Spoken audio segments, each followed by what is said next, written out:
오늘 말씀은 잠언 25장 1절로 15절까지입니다. 요절은 11절입니다.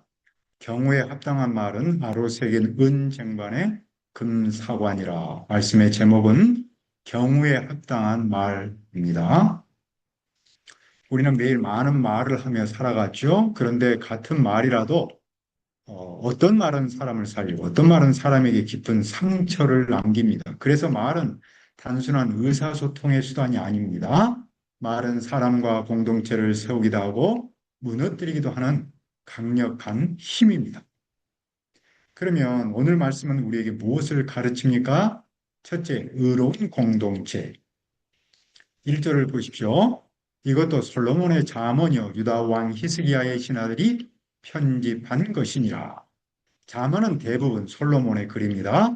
그런데 히스기야의 신하들은 그 잠언 가운데 25장 1절부터 29장 27절까지를 다시 정리하고 편집했습니다. 이를 통해 우리는 하나님 말씀이 한 시대만 머무는 책이 아님을 알 수 있습니다. 말씀은 시대를 넘어 모든 세대의 하나님의 백성에게 계속해서 전해지는 생명의 말씀입니다. 그 첫 번째 교훈은 무엇입니까? 2절입니다. 이를 숨기는 것은 하나님의 영화요. 이를 살피는 것은 왕의 영화니라. 하나님은 말씀으로 천지 만물을 창조하셨습니다. 그리고 하나님은 그 창조 세계와 역사 가운데 당신의 뜻과 계획을 감추셨습니다. 하나님은 모든 것을 사람에게 다 드러내지 않으십니다. 왜냐하면 하나님은 인간의 지혜를 초월하는 분이시기 때문입니다. 반면 그 숨겨진 이를 살피는 것은 왕의 영광입니다. 여기서 살핀다라는 말은 단순히 바라보는 것이 아니라 깊이 조사하고 분별하는 것을 뜻합니다. 왕은 하나님께서 창조 세계와 역사 그리고 인간 사이에 두신 질서와 뜻을 부지런히 살피고 바르게 판단해야 합니다. 하나님은 감추심으로 영광을 받으시고 왕은 찾음으로 영광을 얻습니다. 이것은 하나님의 주권과 인간의 책임을 함께 가르쳐 줍니다. 그래서 3절은 이렇게 말합니다. 하늘의 높음과 땅의 깊음 같이 왕의 마음은 헤아릴 수 없느니라. 광대한 우주와 왕의 마음을 함께 놓고 있습니다.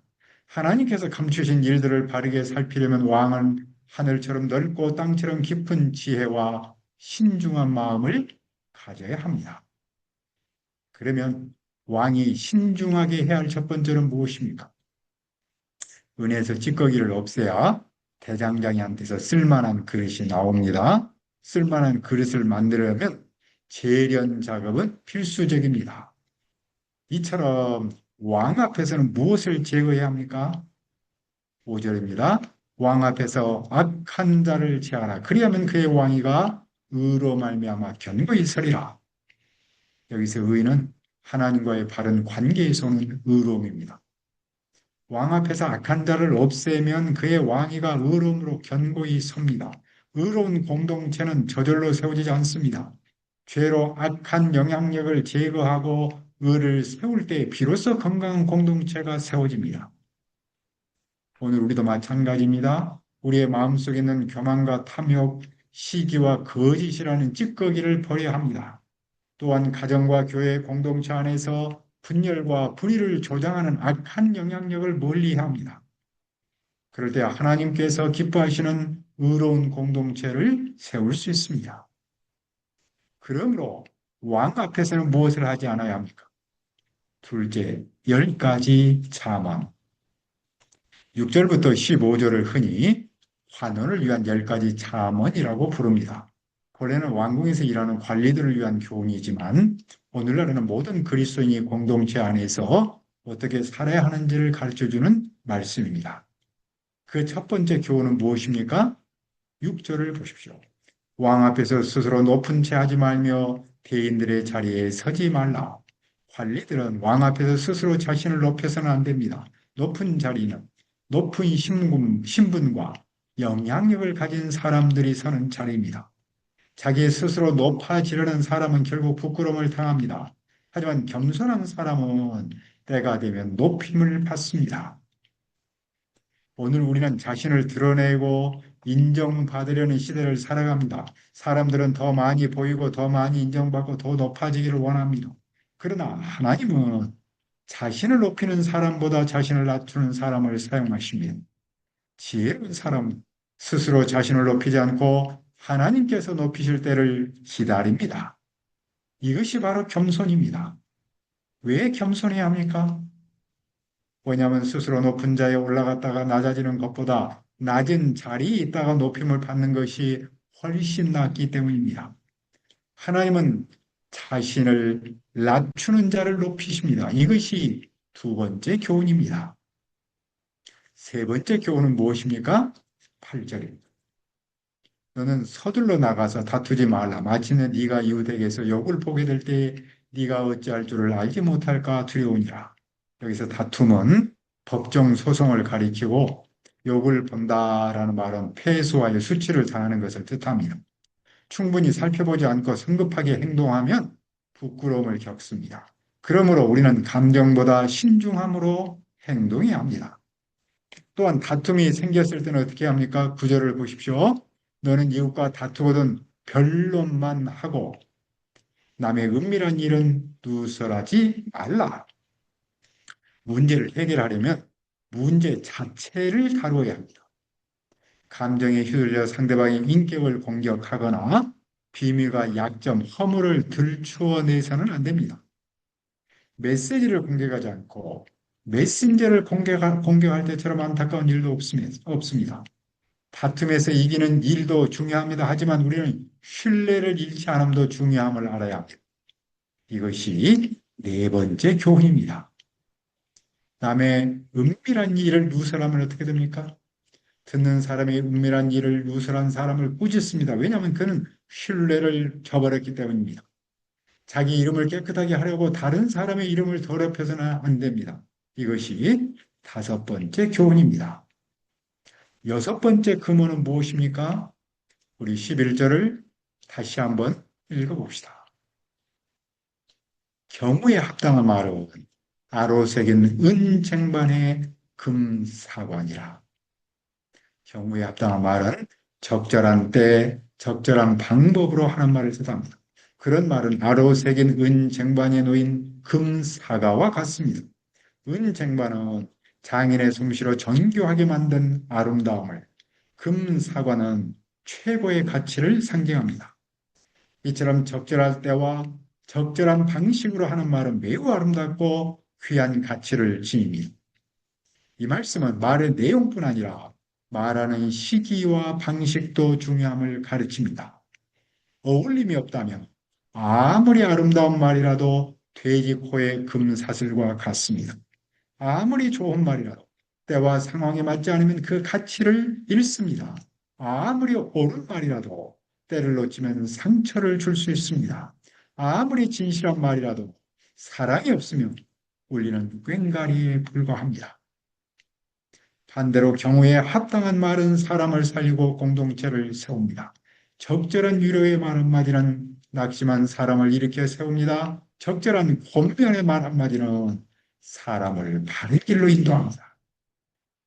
그러므로 그리스도인은 단순히 옳은 말을 하는 사람에 머물러서는 안 됩니다. 경우에 합당한 말을 하는 사람이어야 합니다.